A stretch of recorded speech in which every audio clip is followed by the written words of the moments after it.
آیت کے حوالے سے سوال پوچھا گیا ہے کہ بری صحبت کے کیا نقصانات ہیں۔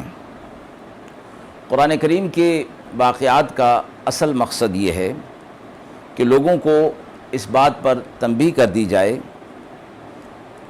کہ اپنے حلقہ احباب پوری احتیاط کے ساتھ جائزہ لے کر بنائیں۔ کوئی ایسا شخص نہ ہو کہ جس کے عقائد اور نظریات غلط ہوں اور وہ غیر محسوس طریقے سے انہیں جہنم کی طرف لے جا رہا ہو۔ بری صحبت سے جو تباہی آ سکتی ہے اس کے مشاہدہ دنیا میں بھی ہو جاتا ہے، لیکن اس کا واضح مشاہدہ آخرت میں ہوگا، اور اس وقت اس تباہی سے بچنے کا کوئی راستہ نہیں ہوگا۔ اس لیے دنیا کے اندر دوستیاں اور تعلقات دیکھ بھال کر قائم کرنے چاہیے۔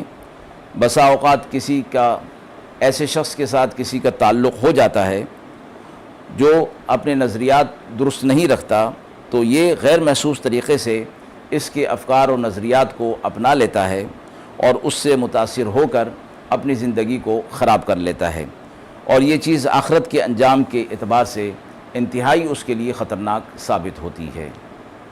وآخر دعوانا ان الحمد للہ رب العالمین۔